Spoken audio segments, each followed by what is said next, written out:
wabarakatuh. Teman-teman, hari ini saya akan memberikan sedikit tips ya.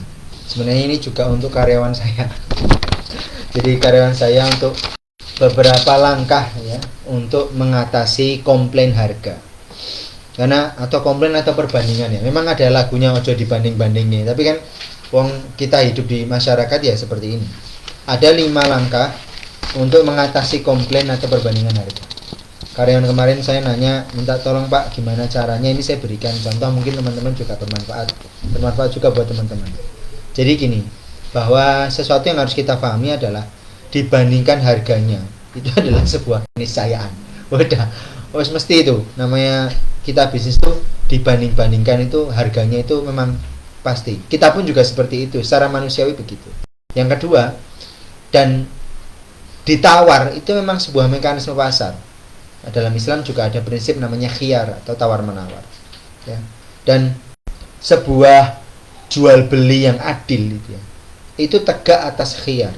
Dan khiyar itu atau khiyar terbaik itu adalah kepastian harga. Beberapa waktu yang lalu saya itu lewat gitu ya, atau dulu juga lewat di depan salah satu apotek ya, apotek K24 itu dia tulis harga pasti. Saya tuh mikir gitu, apakah selama ini kalau sebuah bisnis itu kan pasti dicek customer journey-nya ya. Apakah di tempat lain, apotek lain itu harga nggak pasti toh? Gitu.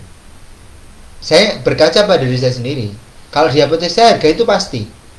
Tapi mungkin di tempat lain memang tidak pasti. Sehingga itu menjadi sebuah customer journey yang ditangkap dan menjadi sebuah value proposition atau gain creator atau pain reliever bagi apotek K24 untuk customer yang ada di sekitar, bahwa di antara customer itu mereka mengalami harga yang tidak pasti. Tentu customer itu bukan customer apotek Enda, karena kami tidak pernah membedakan harga antara hari libur dengan hari biasa. Nggak ada tuslah, nggak ada siang malam, itu nggak ada perbedaan gitu. Mungkin di tempat lain ada, karyawannya beda, harganya beda, mungkin ada. Nah, sehingga harga yang pasti itu menjadi salah satu value proposition bagi apotek K24. Nah, gitu. Karena dia mengevaluasi customer journey yang ada di sekitar mereka seperti itu. Nah, ini menarik ya, harga yang pasti. Kalau saya sih tidak kesana, tapi saya merasa bahwa bisa jadi pasien-pasien itu menganggap bahwa apotek NH ini sama seperti apotek-apotek yang lain yang harganya tidak pasti. Saya sih itu persepsi dan stereotyping dari orang lain. Itu ada di luar kendali kita sebenarnya, karena itu ada di kendali pemikiran mereka sih. Yang bisa saya kendalikan adalah bagaimana saya berlaku. Karena kalau tidak ada saya ingin mempengaruhi pasar itu sebenarnya capek gitu. Menebarkan pengaruh itu capek, reklaim atau reklame ya, terus-menerus berkampanye itu capek. Yang bisa saya lakukan adalah saya memastikan value saya tepat, produk saya bagus, how to create a good quality of service gitu. Deliver good quality of service, dan how to prepare and bagaimana menyiapkan dan menyediakan a good quality of product itu. Dan teman-teman, satu prinsip yang kemudian saya pahami ketika menghadapi sebuah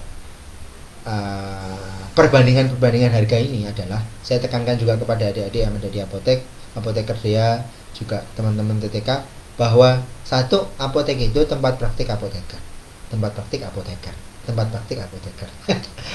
Kalau biasanya kan diulang gitu. Nah, itu tempat praktik apoteker. Jadi bukan tempat yang lain gitu. Jadi bukan tempat sekedar buat jualan. Artinya ketika saya praktek di sana, apoteker dia praktek di sana, teman-teman yang sebelumnya aping yang sempat ada di apoteknya, ya pada dasarnya teman-teman itu sedang mendeliver a good quality of service. Dan service itu ya tidak hanya bernilai pada HET-nya saja. Sering, ini HET-nya harganya sekian kok Pak Arik, Mbak dia kok harganya segini. Ya beda gitu. Memang kami tidak menjual barang. Kalau Anda membeli barang, silakan di tempat lain enggak masalah gitu. Tapi kami di sini praktek gitu. Kalau Anda ingin berpraktek atau mendatangi praktek kami, ya di sini tempatnya. Dan Anda akan membayar sesuatu yang lebih mahal daripada harga obat. Memang seperti itu. Nah, terus apa yang terjadi kalau misalnya untuk menerapkan prinsip ini ya, prinsip tentang khiyar pertama kali, yang kedua tentang apotek itu adalah tempat praktek apoteker, ya ada 5 langkah untuk mengatasi problem perbandingan atau komparasi harga ini. 1, katakan tidak. Tidak, Mbak, ini harganya dikurangi. Tidak, katakan tidak. Kenapa? Karena justru adanya harga itu adalah khiyar.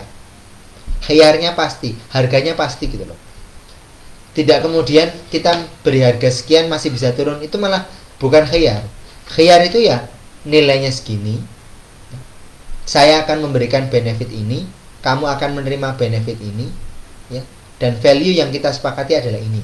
Karena ada rumusnya, value sama dengan price dibagi benefit. Nah, itu nanti di prinsip kelima. Yang pertama pokoknya itu tolak dulu. Kalau ada orang yang nego-nego, padahal kita sudah menetapkan harga yang pas, ya, memang segitu, ya wes. Terus yang kedua, kita itu evaluasi. Evaluasinya gimana? 1, cek berapa margin kita. Sudah sesuai dengan kebutuhan kita atau belum? Ingat ya, kebutuhan, bukan keinginan. Artinya apa? Ya kebutuhan kita untuk diri kita sendiri, keluarga kita, untuk biaya operasional, untuk orang-orang yang membersamai bisnis kita, kan begitu. Gaji karyawan, operasional macam-macam, termasuk biaya kontrak dan seterusnya, itu semuanya itu ya harus kita perhitungkan dengan baik. Sehingga kita ketemu margin tertentu, misalnya norma 20%, itu ya memang sudah kita perhitungkan. Artinya ya kalau kita mengambil norma 20%, ya berarti norma di pajak misalnya 20%, standarnya begitu, ya berarti kita harus mengikuti. Artinya semua proses, baik itu beban kerja, operasional, biaya-biaya untuk menggaji SDM, ya maksimal segitu. Kita mau nabung berapa, misalnya saya sebagai owner, saya mau nabung berapa, ya saya akan mengalokasikan dana yang lain gitu. Atau saya akan mengurangi biaya bagaimanapun caranya agar tidak hanya berfokus untuk menambah cash, tapi juga meminimize cost. Misalnya plastik, walaupun kelihatannya sederhana, itu tidak ramah lingkungan, saya bisa mengurangi plastik, saya pakai kertas bekas. Contohnya begitu, itu yang simple. Yang kedua, setelah kita tolak, kemudian yang kedua kita cek berapa margin kita, cek harga pasar. Biasanya kalau saya pakai online aja, nggak harus langsung. Boleh sih kita cek ke analisis kompetitor ya, ke tetangga. Saya dulu melakukan itu, tapi sebenarnya saya berhenti. Saya tidak ingin membanding-bandingkan harga saya dengan yang lain, karena ya kulaannya beda ya, tempat untuk belinya beda, jumlah belinya beda, dan seterusnya dan sebagainya. Faktornya terlalu banyak. Jadi saya cukup cek berapa nilai untuk harga pasar. Ada orang yang nawar harganya segini, oh nggak masuk akal. Udah, sesimpel itu. Jadi kata evaluasinya itu, ini harga, saya bilang ke adik-adik ya, nanti adik-adik misalnya ada orang yang komplain, Pak ini harganya biasanya 19.000, kita jualnya 20.000. Ya udah, kita tolak dulu. Jangan. Wah, masa kurang 1.000 aja nggak? Jangan walaupun kurang 1.000, kurang 500, kurang apa. Wes, nggak usah, adanya pas harganya segitu gitu. Harganya pas gitu. Lah nanti baru kita evaluasi.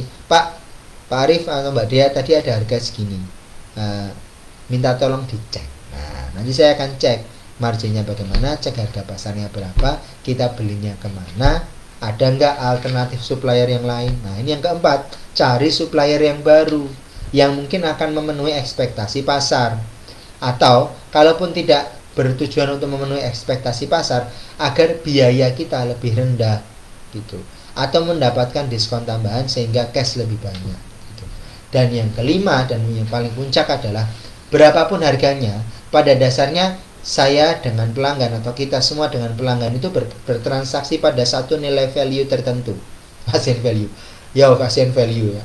Value yang ramah tamah, value yang itu kan value. Tapi yang saya maksud value di sini itu adalah sebuah nilai perbandingan antara harga yang dibayarkan oleh pasien dengan benefit yang saya berikan. Kalau misalnya nih harganya pasien itu membayar harga kepada kami 20.000, benefitnya ada 4 atau 5. Sedangkan ketika dia membayar 18.000, lebih murah 2.000 rupiah, tapi benefit yang diberikan oleh apotek lain itu ternyata cuma 3. Berarti saya lebih banyak 2 dong, atau lebih banyak 1 dong. Lah, silahkan kepada pasien itu, dia mau mendapatkan benefit yang lebih rendah dengan harga yang lebih rendah, atau mendapatkan benefit yang lebih tinggi dengan biaya yang lebih tinggi. Ya ono rego ono rupa kan gitu. Ya. Ada harga, ya ada barang, ada kualitas pelayanan kan begitu.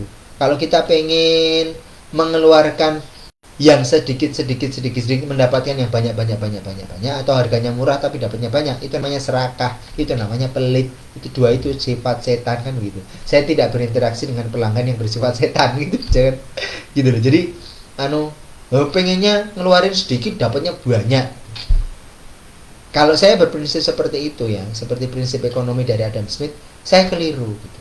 Dan saya mendidik pelanggan saya juga sama. Anda silahkan kok, Anda punya pilihan bebas. Anda mau beli kemanapun bebas. Obat di apotek itu semua sama. Makanya yang beda adalah apotek itu tempat praktek apoteker. Kami ada di sini. Saya apoteker, dia standby di sini. Kalau Anda mau dengan kami, silahkan. Harganya segini. Pas. Ini khiyar. Gitu.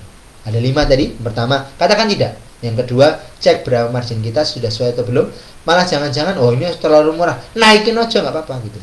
Yang ketiga, cek harga pasar, berapa harga pasarnya. Yang keempat, cari supplier baru untuk minimize cost. Yang kelima, kita pastikan bahwa value yang kita definisikan itu telah tersampaikan dengan baik, sehingga pasien itu mengerti bahwa harga yang mereka bayar itu karena mereka mendapatkan berbagai benefit yang telah kita sajikan atau kita tawarkan. Adil, itu loh di situ. Adil, gitu ya. Semoga bermanfaat dan sukses untuk teman-teman semua. Terima kasih. Assalamualaikum warahmatullahi wabarakatuh.